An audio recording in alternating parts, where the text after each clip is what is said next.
in the Quran. If you call him Allah or you call him Rahman, what does have to do question? What does have to do with the question? If we go to the Quran of Allah, all right, the Quran,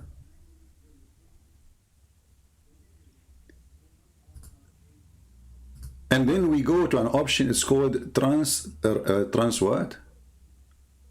No, not transgender, something else.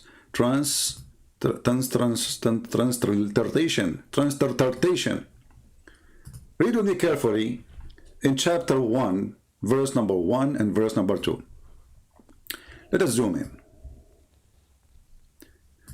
This is how Muslims from Pakistan, not Pakistan, when they read the Quran for you, they sound like they knew Arabic, but they don't. They are reading this.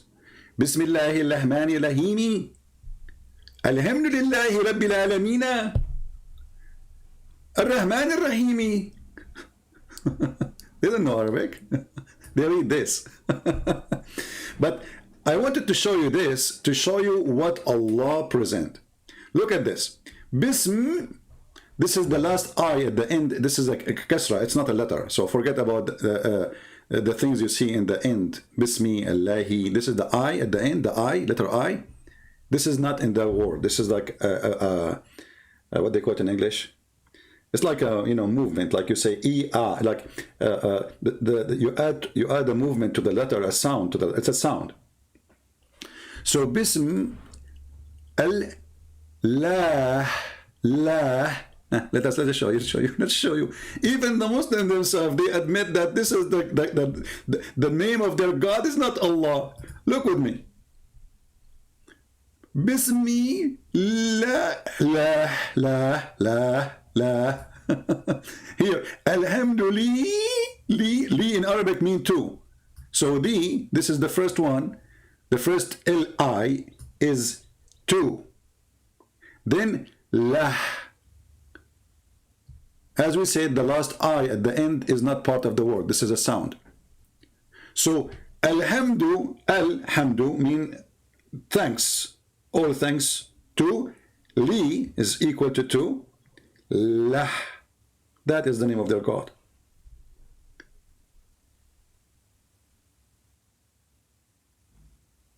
Any Muslim have an objection?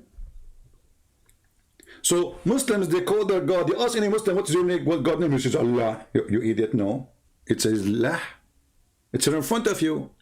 So this is why you see here in the first word Allah as written as one word, right? And then you see the second one, there's a missing alif in the beginning, a missing letter. What happened? You cannot take a letter out of the name of God. If this is a name, correct? You can take it off if it's not, it's additional. Always you cannot add some things to names, and you cannot take things from names. It's a name. So Allah in Arabic, the word al today, in Arabic today, let us type for you on the screen, equal to the, but this is in Arabic today.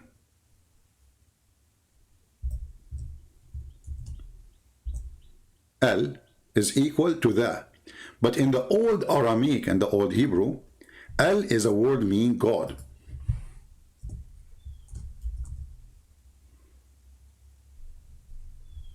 Al is a word mean God. So Allah mean God lah. So verse number 1 saying in the name of God lah. Verse number 2 saying the following. Alhamdulillah li lah.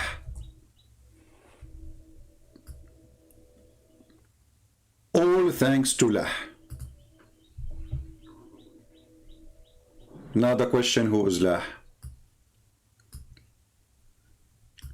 You will ask a bunch of idiots. We saw them in YouTube, including some Christians who call themselves Christians. They asked them, do the Muslim worship the moon god? He says, no, the verse in the Quran says, don't worship the moon, you idiot. The moon god is not the moon. Donkey. I mean, where those people are coming from. And this is what even Christians, they ask them questions. Be careful, Christians. Those people, they have no specialty in that field. If you go in the Quran, let us take a screenshot for this, so we do not need to write it again if we move the page. Smile, Allah.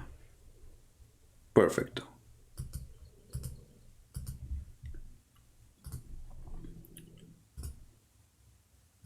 I will go to different verse in the Quran.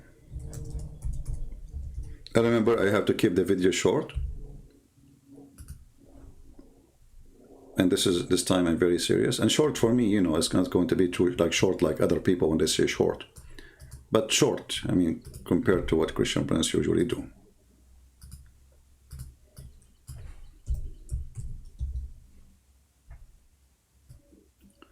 In chapter 53,